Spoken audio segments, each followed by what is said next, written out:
요한복음 5장 1절에서 9절 말씀입니다. 신약성경 제가 가진 성경으로 149페이지에 있습니다. 신약성경 149페이지 요한복음 5장 1절에서 9절 말씀입니다. 요한복음 5장 1절에서 9절 말씀 제가 봉독해 드리겠습니다. 그 후에 유대인의 명절이 되어 예수께서 예루살렘에 올라가시니라. 예루살렘에 있는 양문 곁에 히브리 말로 베데스다라 하는 못이 있는데 거기 행각 5이 있고 그 안에 많은 병자, 맹인, 다리 저는 사람, 혈기 마른 사람들이 누워 물의 움직임을 기다리니 이는 천사가 가끔 못에 내려와 물을 움직이게 하는데 움직인 후에 먼저 들어가는 자는 어떤 병에 걸렸든지 낫게 되밀어라. 거기 38해 된 병자가 있더라. 예수께서 그 누운 것을 보시고 병이 벌써 오래된 줄 아시고 이르시되 내가 낫고자 하느냐. 병자가 대답하되 주여 물이 움직일 때 나를 못에 넣어주는 사람이 없어 내가 가는 동안에 다른 사람이 먼저 내려가나이다. 예수께서 이르시되 일어나 내 자리를 들고 걸어가라 하시니 그 사람이 곧 나아서 자리를 들고 걸어가니라. 이날은 안식일이니. 아멘. 우리 옆에 분들과 인사합시다. 만나서 반갑습니다. 다시 한번 인사합시다. 오늘도 큰 은혜 받읍시다. 오늘 우리가 읽은 말씀을 통해서 내가 낫고자 하느냐, 내가 낫고자 하느냐라는 제목으로 함께 은혜의 말씀을 나누기 원합니다. 사람은 누구나 병에 걸리는 것을 싫어하고 또한 두려워합니다. 그런데 이 병이라는 것은 크게 3가지로 나눌 수 있습니다. 첫째로는 육체의 병이 있을 수 있고, 둘째는 마음의 병이 있고, 셋째는 영혼의 병이 있습니다.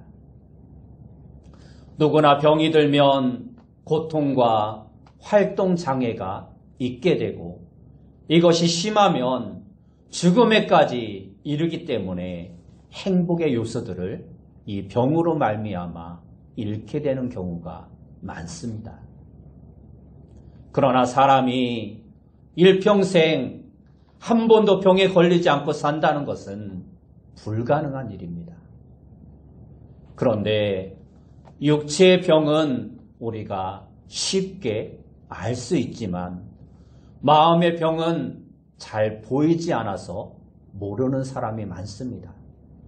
심지어 영혼의 병은 그 존재조차도 모르는 사람이 매우 많습니다. 마음의 병은 정신과 영혼의 건강에 깊은 관계가 있습니다. 그 이유는 몸이 무너지면, 다시 말해서 육체가 무너지면 정신도 또 영혼도 함께 무너지기 쉽기 때문입니다. 그러나 무엇보다 영혼이 건강해야 심신의 건강을 회복할 수 있는 것입니다. 그래서 성경 요한 3서 1장 2절 말씀에 보면 사랑하는 자여 내 영혼이 잘된 같이 내가 범사에 잘되고 강건하기를 내가 간구하노라 하고 말씀하고 있는 것입니다. 이처럼 우리 인생은 영혼이 잘돼야 육체와 모든 범사가 잘되고 강건할 수 있는 것입니다. 그런데 이 영혼의 병은 하나님의 말씀에 불순종하고 하나님을 반역함으로 말미암아 생긴 병입니다. 우리는 영혼의 병 때문에 하나님과 단절되었습니다.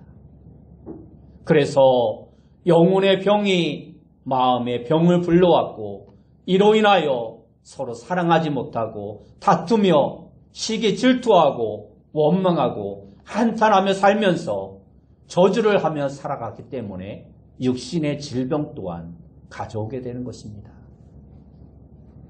병의 원인은 여러 가지가 있을 수 있습니다.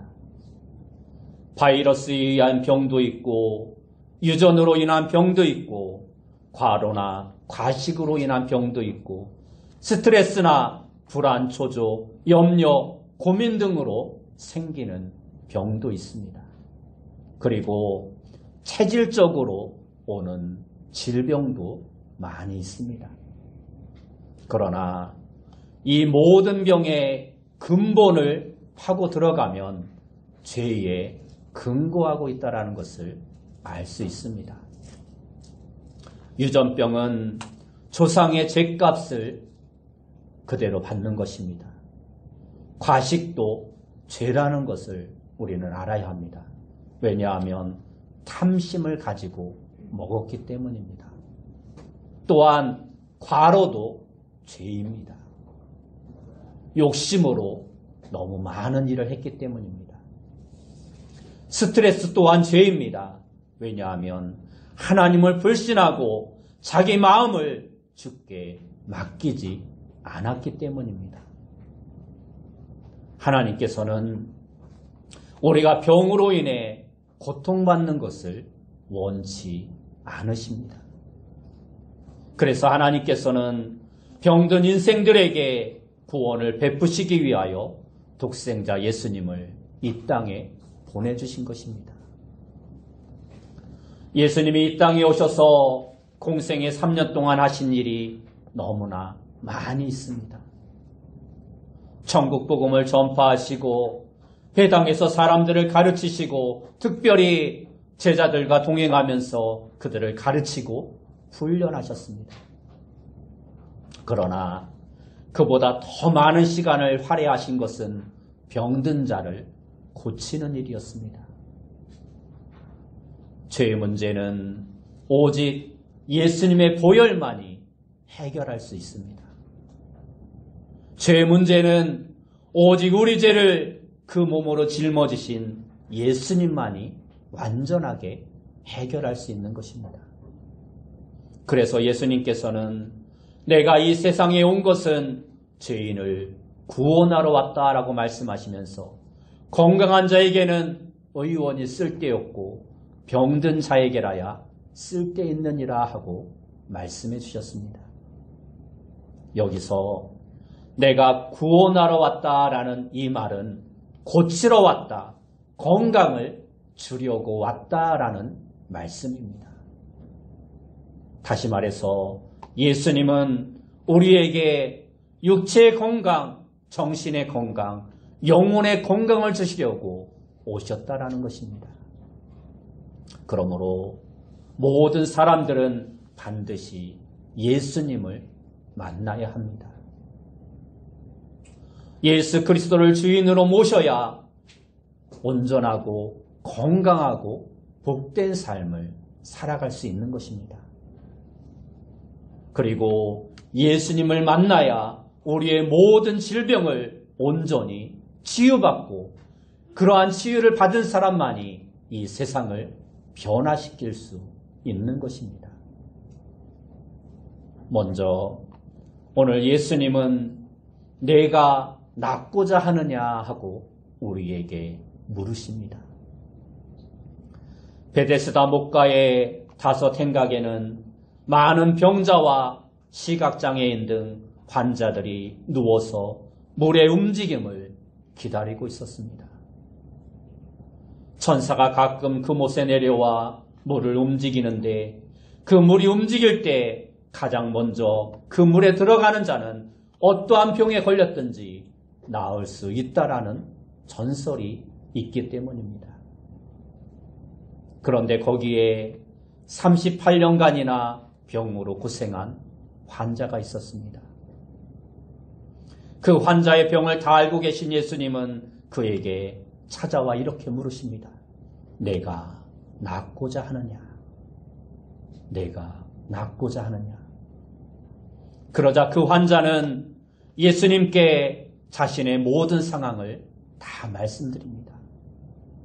그러자 예수님은 일어나 내 자리를 들고 걸어가라 하셨고, 그 사람은 곧 깨끗하게 나와서 자리를 들고 걸어갔다라는 것이 오늘 읽은 본문의 내용입니다. 우리는 여기서 몇 가지 의문들을 생각해 볼 수 있습니다. 첫째는 왜 많은 못 중에서 어째서 베데스다 못 그 한 곳에서만 치유의 기적이 일어나는가 하는 것입니다. 둘째는 천사가 매일 혹은 어느 일정한 시간에 오지 않고 어째서 이따금씩 불시에 찾아온다는 것인가 하는 것입니다. 그리고 셋째는 물이 움직이고 난 후에 몇 분 안에 들어간 사람은 10명이든 100명이든 다 낫지 않고 왜 제일 먼저 들어간 한 사람만 나을 수 있는가 하는 것입니다. 그러나 이러한 의문과는 전혀 상관없이 예수님은 베데스다의 그 물을 전혀 상관하지 않고 오직 일어나 내 자리를 들어라 그리고 걸어가라라는 말씀으로 그 병자의 병을 치유해 주십니다. 그러나 오늘 본문에서 우리가 가장 주목해야 할 더 큰 질문이 있습니다. 그것이 바로 오늘 설교의 제목입니다. 예수님은 병이 그토록 오래된 환자에게 찾아오셔서 내가 낫고자 하느냐 이렇게 물으셨습니다. 여러분, 이것은 우리의 상식에서 너무나도 벗어난 질문입니다. 지금 거기 있는 수많은 환자들이 모두가 다 낫고자 하여 그곳에 모인 사람들입니다. 모두가 병에서 낫고 싶은 마음이 얼마나 간절했겠습니까? 그것은 물어보나 마나 알 수 있는 것입니다. 그리고 그곳에는 아마도 이 38년보다 더 긴 세월의 환자도 있을 수 있었을 것입니다. 그런데 왜 예수님은 그 사람에게만 그러한 질문을 하셨을까요? 그리고 또 생각해 볼 문제는 38년 된 이 사람의 이웃 중에는 그를 번쩍 들어서 물에다 넣어줄 건강한 사람이 어째서 한 사람도 없었을까 하는 것입니다. 그렇습니다. 긴 병에 효자 없다, 간병에 효보 없다라는 우리나라 속담처럼 3년도 아니고 8년도 아닌 38년이나 된 이 사람에게 무슨 보호자, 무슨 친구, 무슨 후원자가 있었겠습니까? 그에게는 오직 예수님만이 그의 모든 것을 알고 있었을 뿐입니다. 아무도 그를 도와주는 사람이 없었습니다. 그렇다면 이 사람은 어떻게 해서 주님을 만났으며 병치유와 영생의 구원을 받았는가 우리가 함께 살펴보길 원합니다. 일본 후쿠료라는 마을에 오오에 세이스케라는 악당이 한 명 살고 있었습니다. 그가 5번째로 감옥에 들어갔다 나왔을 때 집에 가보니 아내는 죽어 있었고 7살, 4살, 1살의 세 자녀들은 그 죽은 엄마 곁에서 울고 있었습니다. 자포자기와 절망에 빠진 그는 아이들을 죽이고 자신도 죽으려고 부엌에 들어가 칼을 찾다가 선반 위에 놓여있는 작은 책 하나를 발견합니다. 그것은 쪽성경 마태복음 성경이었습니다. 몇 장을 들추어 보니 그 안에 빨간 줄이 쳐 있는 곳이 있었습니다. 죽은 아내가 그 책을 읽으며 줄을 친 것입니다. 아내 생각을 하며 줄 친 곳만 읽어봤더니 공중의 새를 보라, 들의 백합화를 보라는 등 전혀 알 수 없는 말뿐이었습니다. 그런데 염려하지 말라라는 말에는 빨간 줄이 2개가 그어져 있었습니다. 세이스케는 자살을 멈추고 생전 처음으로 그 성경을 들고 교회를 찾아갔습니다. 그 마을 교회의 오노다 목사님은 악당으로 소문난 사람이 성경을 들고 찾아온 것을 몹시 기뻐하면서 하나님의 말씀을 설명해 주었고, 그는 예수님을 영접하여 새 사람이 되었습니다. 그리고 그 교회는 그 세이스케의 회개를 통하여 크게 부흥하였습니다. 악당 세이스케는 하나님의 말씀을 먹고 새 생명을 얻게 되었고, 그 마을의 많은 사람들도 그를 통하여 하나님의 말씀으로 구원을 얻는 놀라운 역사가 나타났던 것입니다. 사람은 먹어야 살 수 있습니다. 아무리 건강한 사람도 먹지 않으면 살 수 없는 것입니다. 그런데 주님은 사람이 떡으로만 살 것이 아니요 하나님의 입에서 나오는 모든 말씀으로 살 것이다라고 우리에게 가르쳐 주셨습니다. 이 말씀은 예수님이 광야에서 40일 동안 금식 기도하실 때 돌로 떡을 만들어 먹으라는 사단의 유혹을 물리치기 위해 하신 말씀인데, 이 말씀은 신명기 8장 3절의 말씀을 그대로 인용한 것입니다. 예수님은 이미 기록되어 있는 하나님의 말씀을 가지고 인간은 육신의 양식뿐만이 아니라 영의 양식인 하나님의 말씀으로 참된 삶을 살 수 있다는 사실을 우리에게 일깨워 주신 것입니다. 바로 이것입니다. 38년간이나 이 병자는 하나님이 인간의 병을 낫게 해주신다라는 그 하나님의 말씀을 믿고 기다렸던 것입니다. 비록 그 누가 알아주지 못해도 하나님만이 자신의 모든 것을 아신다는 확신으로 그는 긴 세월을 하나님을 믿고 기다렸던 것입니다. 그리고 마침내 주님이 그를 찾아오신 것입니다. 그리고 주님은 그에게 이렇게 물으십니다.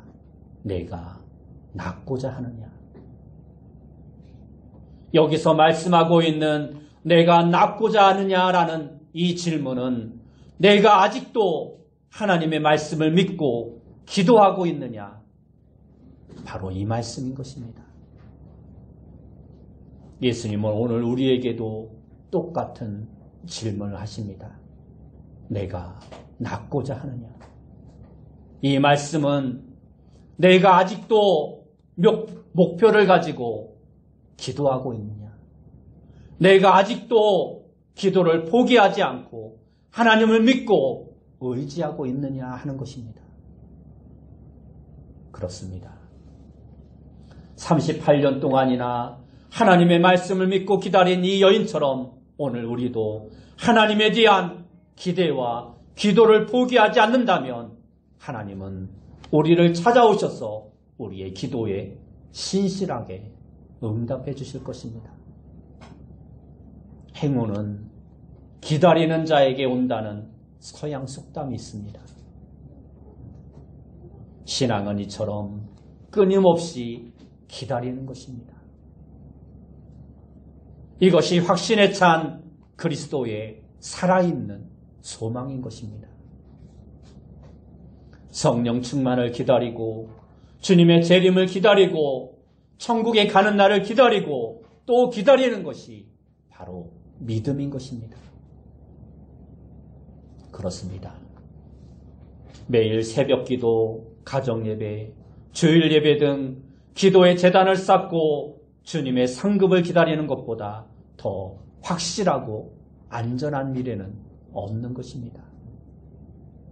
이처럼 우리는 막연한 기다림이 아니라 믿음 위에서 하나님의 말씀에 소망을 가지고 기다리는 것, 그것이 우리에게 주신 하나님의 말씀이고 명령인 것입니다.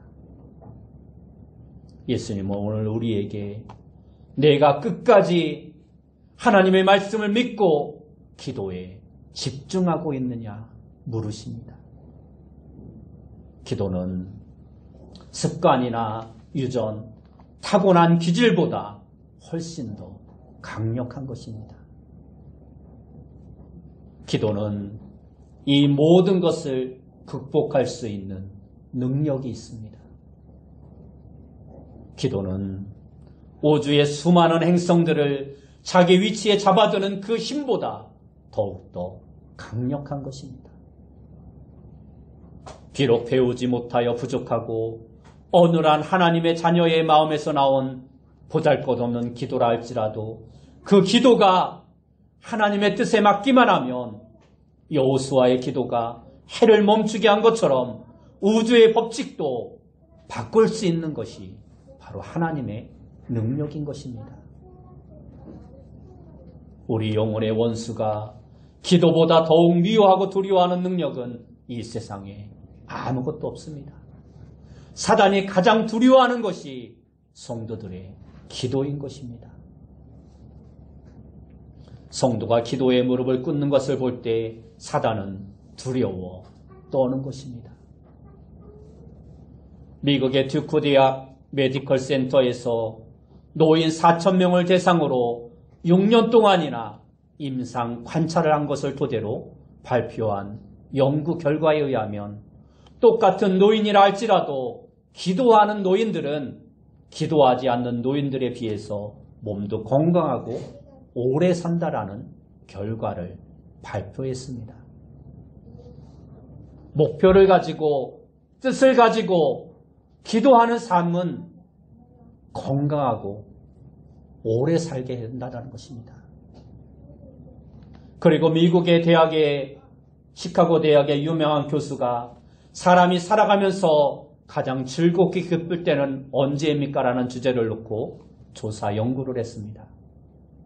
어린아이로부터 할아버지까지 각계각층의 다양한 사람들을 조사하고 자세하게 인터뷰도 했습니다. 그 결과 가장 즐겁고 기쁠 때는 한 가지 일에 몰두할 때라는 결론을 발표하였습니다.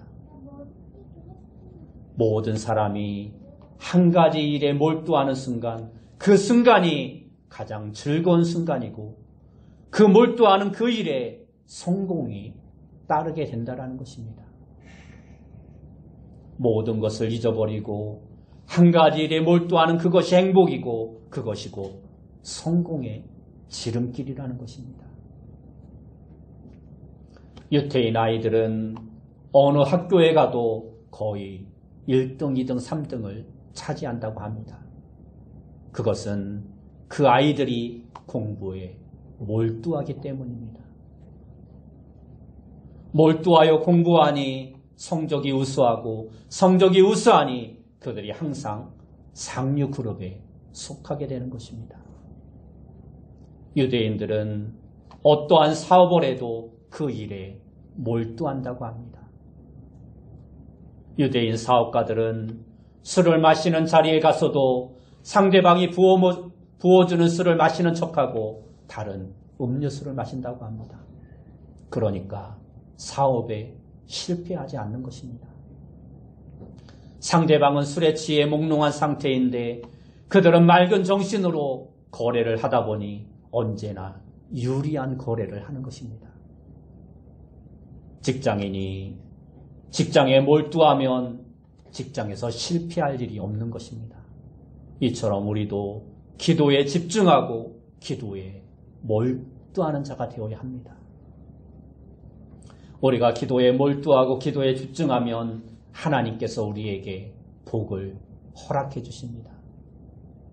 그러므로 우리 그리스도인들은 걱정, 근심하지 말고 스트레스에 빠지지 말고 모든 것을 하나님께 맡기고 기도하면 하나님께서 우리에게 건강과 장수의 축복을 허락해 주시는 것입니다.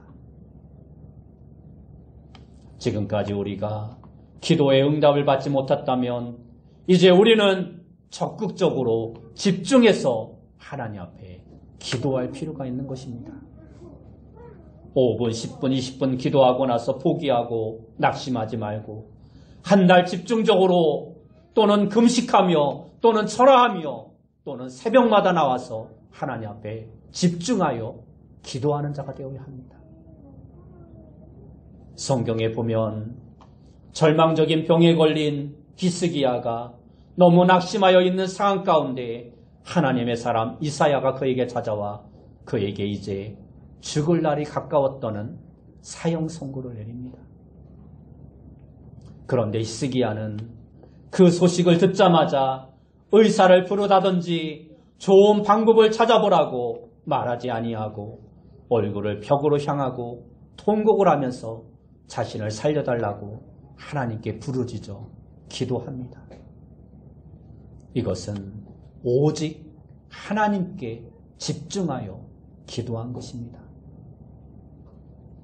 벽으로 얼굴을 향한 것이나 통곡을 하는 것은 하나님께만 집중하겠다는 표현인 것입니다.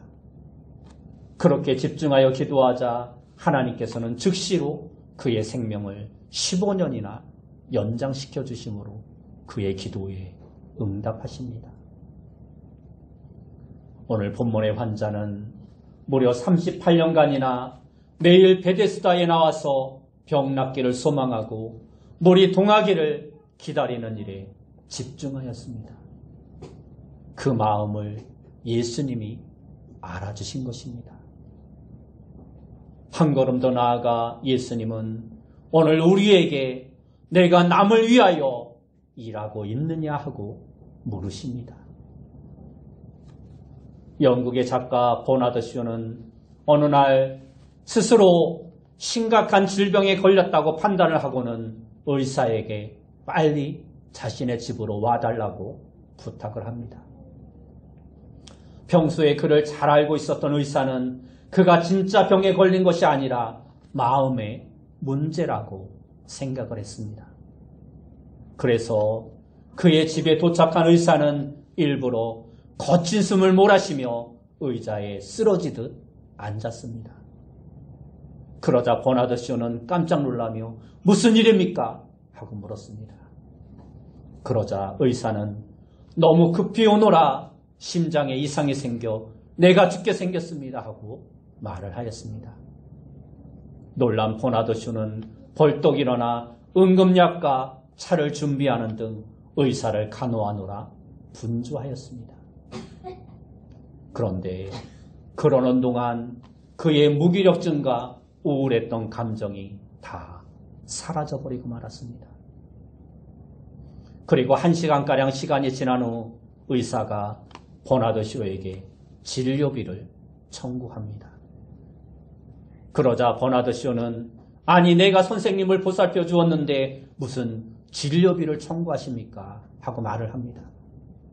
그러자 의사는 분주하게 움직이는 동안 당신의 병이 다 나았지 않습니까? 이것이 제 처방입니다 하고 말을 하는 것이었습니다. 이처럼 무기력증과 우울이라는 마음의 병에서 해방되려면 남을 위해 활발하게 몸을 움직이는 자가 되어야 합니다.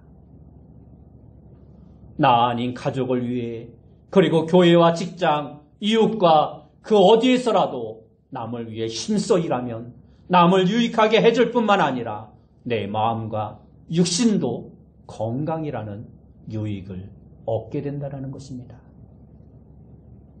오늘 성경 7절 말씀에 보면 병자가 대답하되 주여 물이 움직일 때 나를 못에 넣어주는 사람이 없어 내가 가는 동안에 다른 사람이 먼저 내려가나이다 하고 말씀하고 있습니다. 그에게는 그를 도와줄 어느 누구도 없었습니다. 그러자 예수님은 그에게 8절 말씀에 보면 일어나 내 자리를 들고 걸어가라 말씀하십니다. 이 말씀은 내 스스로 일을 하라는 말씀이고 더 나아가 너를 도와줄 사람이 아무도 없었으니 이제는 내가 그러한 자를 도우라는 말씀입니다. 오늘 본문 마지막을 보면 이 날은 안식일이니라고 말씀하고 있습니다. 이 일로 안식일의 병을 고치는 것이 옳지 않다 하여 유대인들이 예수님을 박해하자 예수님은 17절 말씀에 보면 이렇게 말씀하고 있습니다. 예수께서 그들에게 이르시되 내 아버지께서 이제까지 일하시니 나도 일한다 하시매 하고 말씀합니다. 예수님께서 이제까지 일하시는 것처럼 이제 우리가 그 일을 감당하는 자가 되어야 합니다. 예수님은 부활 후 하늘로 올라가시면서 너희는 땅끝까지 이르러 내 증인이 되라 말씀하시면서 우리에게 사명을 맡겨주셨습니다. 주님께서 하셨던 그 사역을 우리에게 일임하신 것입니다.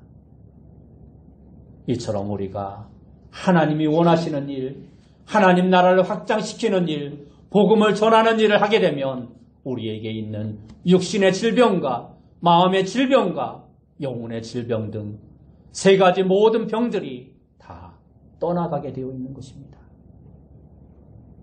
성경 66권에 나와 있는 계명은 크게 두 가지로 요약할 수 있습니다.